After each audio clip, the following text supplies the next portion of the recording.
Monsieur le Président, merci de recevoir la Voix de l'Amérique. Vous êtes à Washington à l'invitation du président américain Joe Biden pour participer au sommet États-Unis-Afrique. D'abord, quel est l'état des relations entre les États-Unis et le Tchad? Les relations entre les États-Unis et le Tchad sont très bonnes. Nous coopérons ensemble, nous travaillons ensemble en tant que deux États souverains. Les Tchadiens se souviennent aussi que les États-Unis d'Amérique a soutenu en matière de logistique et renseignement dans les années 80 quand la Libye de Gaddafi a voulu envahir notre pays. Depuis lors, nous avons eu de très bonnes relations et ces relations se sont toujours renforcées davantage. Alors, quel est le bilan de la participation du Tchad au sommet qui s'est achevé ce jeudi 15 décembre? On a discuté de nos relations entre les États-Unis et l'Afrique. Vous savez, le monde a changé. L'Afrique a changé aussi. L'Afrique veut être un acteur dans ce qui se passe aujourd'hui. L'Afrique veut retrouver sa place dans le monde. Il ne faut pas qu'on décide pour nous. Ce temps est révolu. Et je pense qu'avec ce sommet, nous avons été attendus.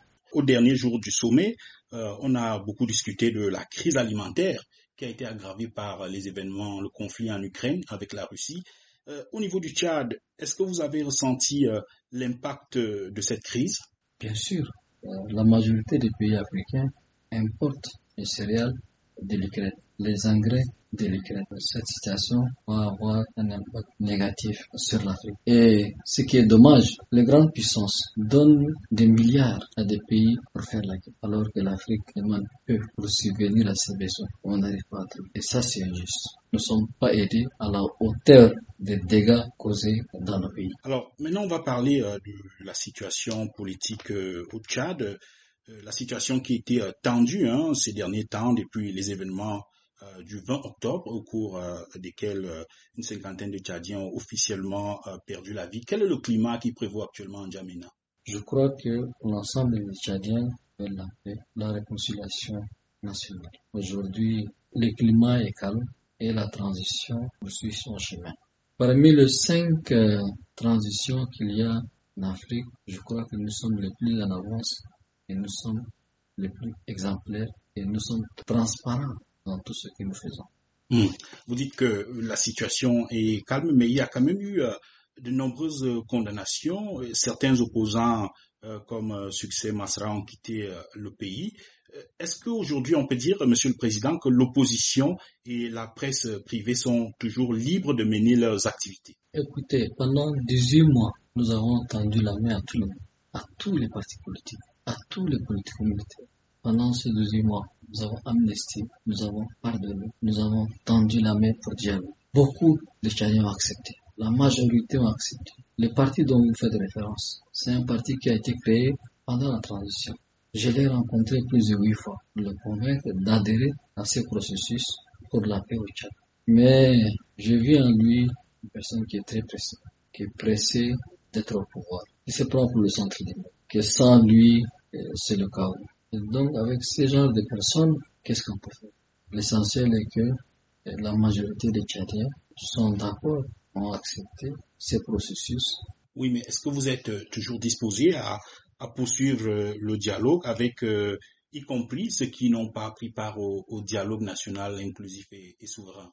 Mais bien sûr, c'est mon rôle en tant que président. Mon rôle à moi, c'est d'arriver à un retour à l'ordre constitutionnel le plus rapidement possible et avec tous les acteurs. Vous tendez donc la main à l'opposition, à tout le monde. Est-ce que vous avez un message pour tous ces jeunes qui sont sortis le 20 octobre pour manifester? Certains ont été condamnés, d'autres ont été relaxés. Ils se posent certainement des questions sur leur avenir et l'avenir du pays. Est-ce que vous avez un message pour tous ces gens-là? D'abord, il faut corriger une chose.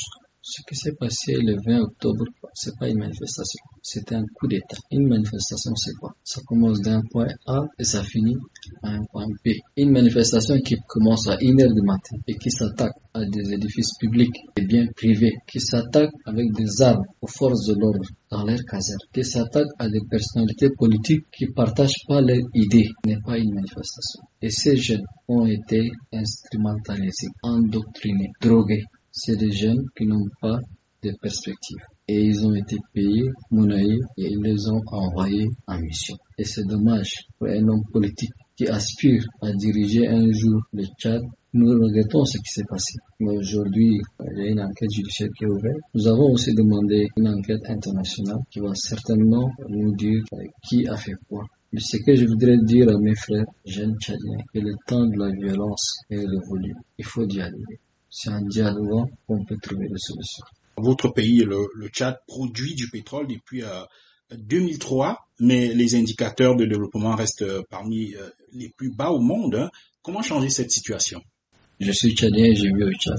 Le Tchad a changé. Le Tchad n'est pas celui des années 90 aujourd'hui. Et malgré que notre production est minime, avec tout ce qu'il y a autour de nous, comme rébellion, comme guerre, a pu quand même investir et a changé le visage de notre pays. Allez-y voir notre pays et comparez avec les années 80 et 90. Et vous allez constater qu'il y a un grand changement. Il y a un très très grand changement. Comment est-ce que vous voyez l'avenir de votre pays à court et moyen terme? Moi, je suis serein. J'ai suivi le dialogue national inclusif et souverain et j'ai vu le Tchadien. Ils avaient la volonté de faire avancer les choses. Les débats que j'ai suivis m'ont convaincu que l'avenir sera radieux. Nos grands-parents ont fait la guerre. Nos pères ont fait la guerre. Nous, on a fait la guerre. Mon souhait à moi, c'est que demain, mes enfants ne fassent pas la guerre et que le pouvoir se transmet de manière pacifique.